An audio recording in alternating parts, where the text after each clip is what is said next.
Good evening everyone. Previous ক্লাসে আমরা যেটা দেখেছিলাম যে কনকারেন্ট ফোর্সের রেজাল্টেন্ট ক্যালকুলেশন, বাট সেখানে আমরা দুটো ফোর্স দেখেছিলাম যে দুটো ফোর্স থাকলে আমরা কিভাবে সেটাকে রিজলভ করব, রেজাল্টেন্ট বার করব। তো সেখানে আমরা প্যারালোগ্রাম ল থিওরেম লাগিয়েছিলাম। ওকে, বাট আজকে আমরা দেখব যে কনকারেন্ট যে ফোর্স আছে, কনকারেন্ট ফোর্সের রেজাল্টেন্ট ক্যালকুলেশন, কিন্তু সেখানে ফোর্সের নাম্বারটা 2 এর বেশি থাকবে, মানে মোর দেন 2, মোর দেন 2 ফোর্সেস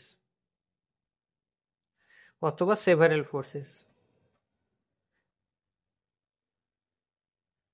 ওকে, এই জিনিসটা আমরা আজকে দেখব। ওকে, তো এখানে আমরা একটা পার্টিকুলার অ্যাপ্রোচে এটাকে স্টাডি করব, যেখানে যে সূত্রটাকে আমরা আজকে ইউজ করব বা যে লটাকে ইউজ করব তার নাম হচ্ছে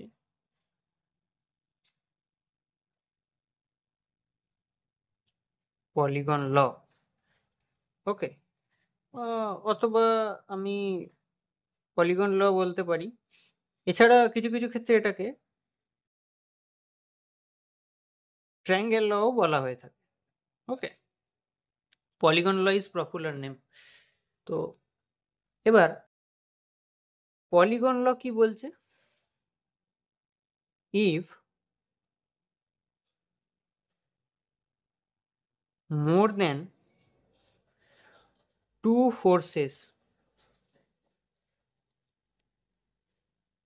acting at a point, okay, more than 2 forces মানে দুটোর থেকে বেশি ফোর্স আছে। Okay, number of forces are more than 2, okay, are represented by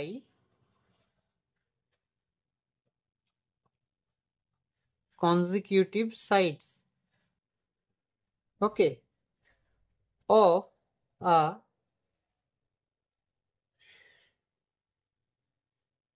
polygon. So taken in order their resultant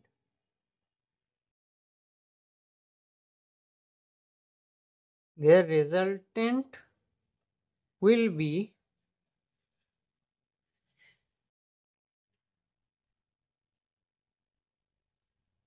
represented by closing side of polygon taken in opposite side. এটা বলতে কি বোঝাচ্ছে? বলছি একটা আমার এরকম কোঅর্ডিনেট সিস্টেম ফার্স্টে ড্র করে নিলাম, যেখানে একটা পয়েন্টের রেসপেক্টে তো আমাদের কনকারেন্ট ফোর্সের ফোর্স রিপ্রেজেন্টেশন হয়, মানে একটা পয়েন্ট থেকে অনেকগুলো ফোর্স পাস করে। তো এই ও পয়েন্টের রেসপেক্টে আমি ফার্স্ট কোঅর্ডিনেটে, মানে কনজিকিউটিভ সাইডস বলেছে, তো ফার্স্ট কোঅর্ডিনেটে দেখছি F1 একটা ফোর্স আছে যেটা আমার θ1 অ্যাঙ্গেলে আছে। ওকে, তো এই কোঅর্ডিনেটে একটা ফোর্স আছে যেটা আমার এরকম কাজ করছে, যে F2 অ্যাঙ্গেল করেছে θ2, এবং এখানে একটা ফোর্স আছে যেটা আমার অ্যাঙ্গেল করেছে θ3। ওকে, তো এদের গ্রাফিক্যালি রিপ্রেজেন্টেশন যখন করব, মানে আমরা যে মেথডটা প্রথমে দেখব সেটা হচ্ছে গ্রাফিক্যাল মেথড। গ্রাফিক্যালি এটাকে যদি আমি রিজলভ করি রেজাল্টেন্ট বার করার জন্য, তাহলে এটা কিভাবে করব? তো প্রথম ফোর্স যেটা F1 সেটাকে আমরা ড্র করলাম, তারপর F2, মানে এই যে F1 ফোর্সটা আমার এন্ড হলো, এখান থেকে স্টার্ট হয় এন্ড হলো, সেই F1 থেকে আমি F2 যাব, যেমন অ্যাঙ্গেলের পজিশন আছে সেই রকমই। ওকে, তো এটা আমার ওই θ1টা। ওকে, তো এখানে আমি একটা লাইন ড্র করে নিচ্ছি, যাতে এই লাইনটার রেসপেক্টে আমি θ2 অ্যাঙ্গেলে এটাকে ড্র করতে পারি। তো দ্যাট ইজ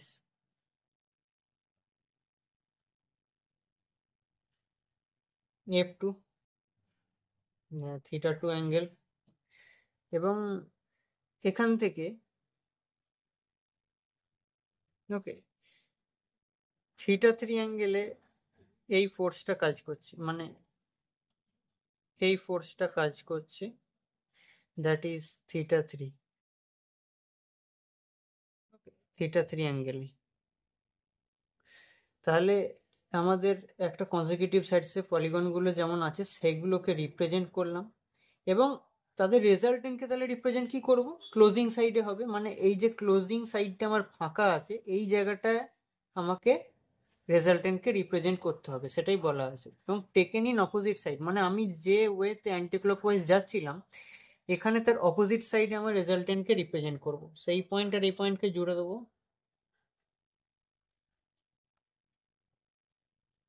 এটা হচ্ছে রেজাল্টেন্ট। এবং নর্মালের সাথে, মানে আমার বেস প্লেনের সাথে অ্যাঙ্গেল করে দিল আমার, যেটা হচ্ছে θr, মানে রেজাল্টেন্ট অ্যাঙ্গেল। ওকে, রেজাল্টেন্টের যে অ্যাঙ্গেল সেটা হচ্ছে আমি θr দিয়ে রিপ্রেজেন্ট করলাম। তো দ্যাট ইজ গ্রাফিক্যাল রিপ্রেজেন্টেশন। এখান থেকে আমি আর এর ভ্যালু পেয়ে যাব, এবং কতটা অ্যাঙ্গেলে আছে বেস প্লেনের সাথে থিটাও ক্যালকুলেট করলে পেয়ে যাব। বাট এখানে আমাকে স্কেল মেজারমেন্ট করতে হবে। নাও আমি যদি এই সিস্টেমটাকে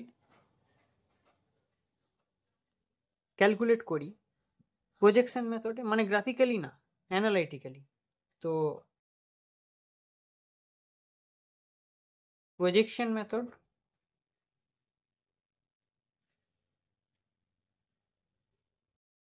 প্রজেকশন মেথডে যদি আমি করি, প্রজেকশন মেথডে কি হবে, প্রজেকশন মেথড হবে এই সিস্টেমটাকে আমি ড্র করছি। ওকে, তো তাহলে এটা আমার পজিটিভ ওয়াই ডাইরেকশন, এটা হচ্ছে নেগেটিভ ওয়াই ডাইরেকশন। ওকে, এটা হচ্ছে আমার পজিটিভ এক্স ডাইরেকশন, এটা হচ্ছে নেগেটিভ এক্স ডাইরেকশন। মানে আমি এই ডাইরেকশনের যে ফোর্সগুলো থাকবে হরাইজেন্টালি সেগুলোকে পজিটিভ ধরবো, এই ডাইরেকশনে যে ফোর্সগুলো থাকবে আমার হরাইজেন্টালি সেগুলোকে নেগেটিভ ধরবো, এবং ভার্টিক্যালি আপওয়ার্ড ডাইরেকশনে আমার যে ফোর্সগুলো থাকবে সেইগুলোকে আমি পজিটিভ ধরবো, এবং ভার্টিক্যালি ডাউনওয়ার্ড যে ফোর্সগুলো থাকবে সেগুলোকে আমি নেগেটিভ ধরবো। যার কারণে এই রিপ্রেজেন্টেশনটা করলাম, এবং ফোর্সের রিপ্রেজেন্টেশন অ্যাঙ্গেল ওয়াইজ আমি এখানে করে নেব। তো এই ফোর্সটা আমার যেটা রয়েছে দ্যাট ইজ θ1 অ্যাঙ্গেলে রয়েছে। তো যখনই আমার কোনো ইনক্লাইন ফোর্স থাকবে এটাকে ডাইরেক্টলি রিপ্রেজেন্ট করা তো আমার পক্ষে সম্ভব এখানে গ্রাফিক্যালি, বাট এটাকে আমি ভ্যালু ক্যালকুলেট করার জন্য ইনক্লাইন ফোর্সকে আমি ডাইরেক্টলি ক্যালকুলেট করতে পারবো না ইজিলি। যার কারণে আমরা ইনক্লাইন ফোর্স থাকলে সেটাকে আমরা দুটো কম্পোনেন্টে ভেঙে নেব, এক্স কম্পোনেন্টে এবং ওয়াই কম্পোনেন্টে। ওকে, তো এই অ্যাঙ্গেলটা θ1, মানে এই অ্যাঙ্গেলটাও θ1, তাহলে এটা কি হবে আমার F1 cos θ1। তো আমার যেটা ফোর্স আছে ইনক্লাইন ফোর্স, সেটা আমার বেসের সাথে যে অ্যাঙ্গেলটা করে দ্যাট ইজ কল্ড থিটা। ওকে, তো এখানে এটা আমার এই যে কম্পোনেন্টটা ভার্টিক্যালি আছে, তাহলে ভার্টিক্যালটা হবে আমার F1 sin θ1। ওকে, তেমনি F2 ফোর্সটাকে যখন রিপ্রেজেন্ট করব, তো F2 ফোর্স যেটা আছে আমার F2, F2টাকে আমি ভেঙে নেব। তাহলে এই অ্যাঙ্গেলটা আমার θ2 আছে, মানে এটা যদি আমার θ2 হয় তাহলে এটাও θ2, তাহলে এইটা হবে কি আমার F2 cos θ2, এইটা কি হবে, এটা হবে আমার F2 sin θ2। ওকে, নাও আমার এই যে নিচে ফোর্সটা আছে, ওকে, তো এই ফোর্সটাকে আমি কম্পোনেন্টে ভেঙে নেব, যেটা আমার θ3 অ্যাঙ্গেলে আছে, তো এই অ্যাঙ্গেলটাও আমার θ3, তাহলে এটা যদি আমার f3 হয় তাহলে এটা হবে আমার f3 cos θ3, আর এইটা হবে আমার f3 sin θ3। ওকে, তো এই ক্যালকুলেশনটা আমার হলো এখানে। ওকে, এবার আমি এই ফোর্সগুলোকে ক্যালকুলেট করব। তো আমি সামেশন অফ এফএক্স করব, মানে হরাইজেন্টালি যে ফোর্সগুলো আছে সেটাকে ক্যালকুলেট করব। তো সামেশন অফ এফএক্স আমার কি হবে, পজিটিভটাকে আমি প্লাস ধরেছি, মানে এখানে হরাইজেন্টালি যেটা রাইট সাইডে আছে সেগুলোকে আমি পজিটিভ ধরবো, লেফট সাইডেরগুলো নেগেটিভ ধরবো। তো এক্স ডাইরেকশানে যেগুলো আমার আছে ফোর্স ক্যালকুলেট করে নিই। তো এক্স ডাইরেকশানে আমার F1 cos θ1 দেখতে পাচ্ছি, এটা আমার পজিটিভ হরাইজেন্টালি, এটা আমার নেগেটিভ হরাইজেন্টালি, এখানে F2 cos θ2 এবং F3 cos θ3 এটাও আমার নেগেটিভ। তো F1 cos θ1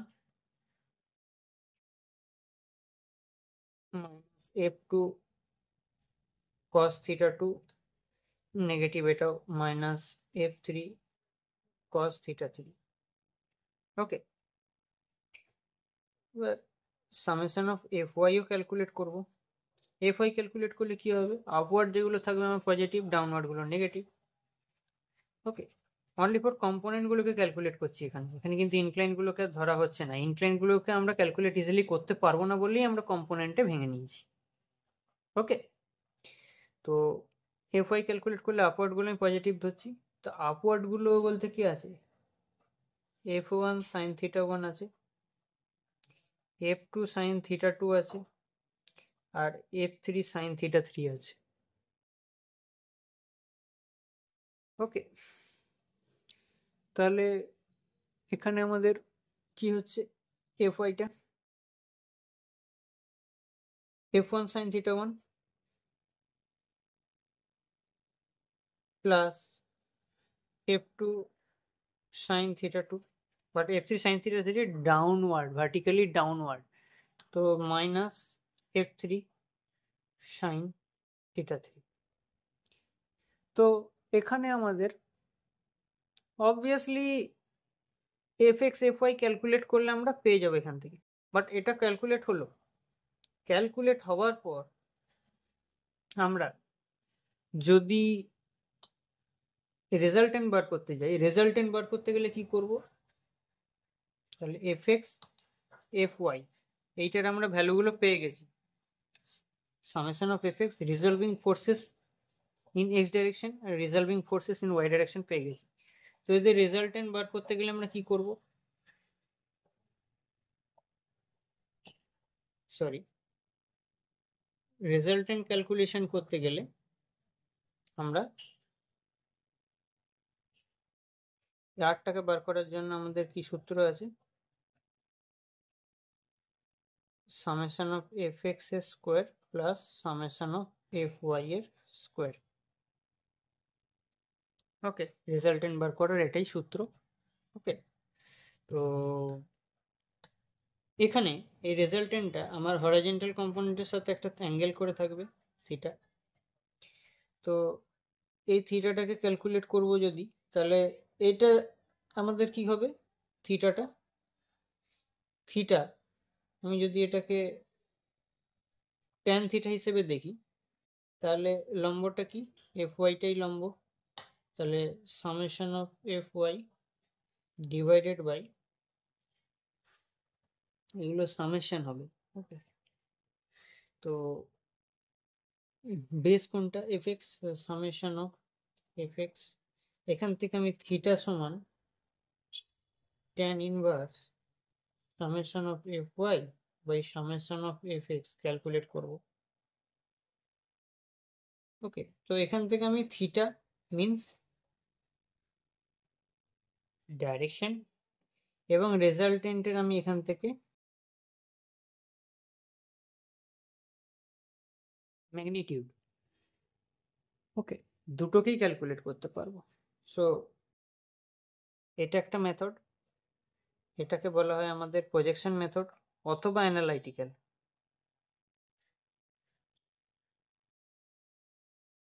অ্যানালাইটিক্যাল মেথডে এটা করব, গ্রাফিক্যাল মেথডে আমরা এই মেথডটা চুজ করব। ওকে, তো এইটা কনকারেন্ট ফোর্সের আমার যদি মোর দ্যান 2 ফোর্সের রেজাল্টেন্ট ক্যালকুলেশন হয় সেক্ষেত্রে, আর যদি আমাকে উইদিন 2 ফোর্সের মধ্যে ক্যালকুলেট করতে হয় তাহলে আমি অবশ্যই চলে যাব আগের ভিডিওতে যেটা আমরা দেখিয়েছিলাম, polygon parallelogram law of theorem. Parallelogram law of থিওরেমটা আমি এই ভিডিওর লাস্টে দিয়ে দেবো, সেখান থেকে প্রিভিয়াস ভিডিও যদি কেউ না দেখে থাকো সেখান থেকে প্যারালোগ্রাম ল অফ থিওরেমটা দেখে নিতে পারো। ওকে, তো এই হলো আমাদের কনকারেন্ট ফোর্সের কনসেপ্ট। এবার আমাদের যেটা রিমেনিং পার্ট আছে সেটাও দেখে নিই, যে নন প্যারালাল অ্যান্ড নন কনকারেন্ট ফোর্সের ক্ষেত্রে আমরা রেজাল্টেন্ট কীভাবে ক্যালকুলেট করি। ওকে, তো নন প্যারালাল নন কনকারেন্ট ফোর্স আমরা দেখে নেব। তো একটা ফর অ্যান এক্সাম্পল, একটা আমার এরকম রিজিড বডি আছে, তো এই রিজিড বডিতে নন প্যারালাল মানে একে অপরের সাথে প্যারালালও হবে না, ওকে, এবং একে অপরের সাথে কনকারেন্টও হবে না, মানে একটা পয়েন্ট দিয়ে পাস করবে না। ওকে,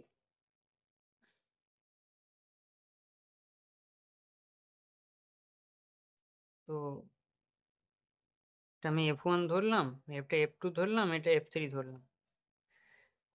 তো এবার এই তিনটে ফোর্সকে আমি ক্যালকুলেট করব কিভাবে?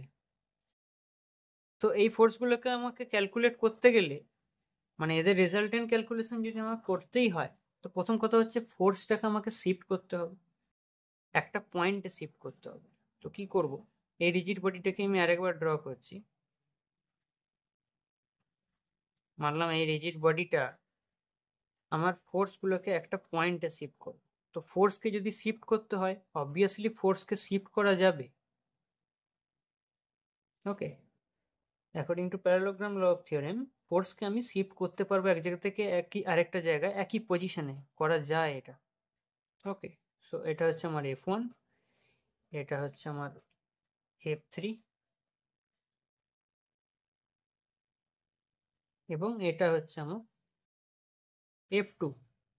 আমি রিপ্রেজেন্ট তো করে দিলাম এখানে, বাট ফোর্সকে শিফট করার জন্য প্রত্যেকটা ফোর্সের জন্য আমার ইন্ডিভিজুয়াল মোমেন্টও ক্যালকুলেট করতে হবে, কারণ একটা ফোর্সকে শিফট করতে গেলে তার একটা মোমেন্ট জেনারেট হয়। ওকে, তো F2 ফোর্সের জন্য M2 মোমেন্ট, F1 এর জন্য F1 যে ফোর্সটা আছে সে F1 ফোর্সটার জন্য আমার M1 মোমেন্ট জেনারেট হবে। ওকে, F3 এর জন্য আমার M3 মোমেন্ট জেনারেট হবে। ওকে, তো এই মোমেন্টগুলো জেনারেট হয় কখন, যখন ফোর্সকে আমরা কোনো একটা জায়গায় শিফট করি কোনো পার্টিকুলার ডিস্টেন্সে। ওকে, তো এই ফোর্সগুলোকে আমি যখন শিফট করলাম, তো ফোর্সগুলো ক্যালকুলেট করলে আমি এই তিনটে ফোর্সের রেজাল্টেন্ট পাবো। ওকে, তিনটে ফোর্সেরই আমি রিজলভ করব, যখন রেজাল্টেন্ট পেয়ে যাব। তো ফর অ্যান এক্সাম্পল আমি রেজাল্টেন্টটাকে ধরলাম এই ডাইরেকশানে। ওকে, এবং তিনটে মোমেন্টকে ক্যালকুলেট করলে আমাদের একটা রেজাল্টেন্ট মোমেন্টও পাবো, দ্যাট ইজ কল্ড এম। তো এখানে এই এমটাকে আমি লিখতে পারি M1 মাইনাস M2 মাই M1, M2টা মাইনাস অ্যান্টি ক্লক হচ্ছে, আর M3টা আমার ক্লকওয়াইজই হচ্ছে, দ্যাট ইজ কল্ড একটা মোমেন্ট। মানে তিনটে মোমেন্টকে ক্যালকুলেট করে যে নেট মোমেন্টটা পেলাম, রেজাল্টেন্ট মোমেন্ট যেটা পেলাম আমি, সেটা আমি পেলাম। এবং তিনটে ফোর্সকে আমি ক্যালকুলেট করছি এখানে কিভাবে। এখানে মেন জিনিসটা আমাকে মনে রাখতে হবে, সেটা হলো ফার্স্ট অফ অল ফোর্সগুলোকে শিফট করতে হবে আমাকে এখানে, যে forces transfer in a single point, একটা পয়েন্টে আমাদের শিফট করতে হবে। শিফট করলেই আমাদের একটা জায়গা থেকে আরেকটা জায়গাতে যে ফোর্সটাকে আমি শিফট করলাম তার জন্য একটা যে ডিস্টেন্স আমার কভার করলাম ইনিশিয়াল পজিশন থেকে ফাইনাল পজিশন, সেই শিফট করার জন্যে আমার একটা মোমেন্ট জেনারেট হয়ে গেল। ওকে, তো বেসিক্যালি এই মোমেন্টটা হচ্ছে একটা pure moment, that is called couple. Okay, তো এখানে আমাদের তাহলে কি, ফোর্সটাকে যেই শিফট করলাম দুটো জিনিস হবে, একটা হচ্ছে সিঙ্গেল ফোর্স প্লাস কাপল, এই দুটো জিনিস আমার এখানে তৈরি হলো, একটা ফোর্সও তৈরি হলো, একটা কাপেলও তৈরি হলো। সিঙ্গেল ফোর্স আমি রিপ্রেজেন্ট করলাম, তিনটে ফোর্সকে, তাদের এফেক্টকে একটা সিঙ্গেল ফোর্সে ট্রান্সফার করলাম, সেটাকেই রেজাল্টেন্ট বলে। তো সেই রেজাল্টেন্টে ট্রান্সফারও করলাম এবং তিনটে মোমেন্টকে ক্যালকুলেট করে একটা সিঙ্গেল মোমেন্টে আমি আনলাম। ওকে, এই দুটো জিনিস আমাকে এখানে ক্যালকুলেট করতে হয়। But non parallel non concurrent force আমার যেটা আছে সেটা মানে খুব একটা যে এক্সামে আসে তা নয়, বাট এই কনসেপ্টটা জেনে রাখাটা দরকার ছিল, তাই আমি এখানে ভিডিওতে এটা দেখালাম। আদারওয়াইজ আমাদের যে প্রিভিয়াস কেসটা দেখলাম, মানে এই কন্ডিশনটা, এই কনকারেন্ট ফোর্সের অ্যানালাইটিক্যাল মেথড এক্সামের জন্য ভেরি ভেরি ইম্পর্টেন্ট। ওকে, অ্যানালাইটিক্যাল মেথডে এই সূত্র অ্যাপ্লাই করে আমাকে ক্যালকুলেশন করতে হবে। ওকে, এরকম কনসেপ্ট এক্সামে আসে এবং সলভ করতে হয়। যদি আমাকে এক্সামে বলা থাকে যে গ্রাফিক্যালি রিপ্রেজেন্ট করো, তাহলে এই মেথডে করতে হবে, অ্যাঙ্গুলার পজিশন এবং এই ফোর্সগুলোর লেন্থগুলোকে আমাকে অ্যাডজাস্ট করে ক্যালকুলেট করতে হবে, এবং লাস্টে আমার রেজাল্টেন্টের লেন্থটা আমি জুড়ে দেবো, সেই লেন্থটা আমি পেয়ে যাব এবং সেটা বেস লাইনের সাথে কতটা অ্যাঙ্গেল আছে সেটাও আমি মেজার করতে পারবো। ওকে, সো আজকের এই কনসেপ্টটা আমার শেষ হলো পুরো রেজাল্টেন্টের। এটা ভালো করে স্টাডি করো রেজাল্টেন্ট। ওকে, এর পরের দিন আমি যে টপিকটা করাবো সেটা হচ্ছে ইকুইলিব্রিয়াম। সো যারা নতুন আছো এই চ্যানেলে, অবশ্যই চ্যানেলটাকে সাবস্ক্রাইব করো, নোটিফিকেশান বেলকে অন করে দিও। ওকে, এবং যারা আমার রেগুলার ভিউয়ার আছো এবং যারা নতুন ভিউয়ার আমার সাথে জুড়তে চাইছো, তাদের প্রত্যেকের কাছে রিকোয়েস্ট, ভিডিওটাকে লাইক করো, কোনো রকম ডাউট থাকলে অবশ্যই কমেন্ট করো, বা যাদের ভালো লেগে থাকবে তারা অবশ্যই কমেন্টে জানিও যে কনসেপ্টটা ভালো লাগলো। ফার্দার এই রিলেটেড ভিডিও আমি খুব জলদির মধ্যেই নিয়ে আসছি। ওকে, থ্যাংক ইউ।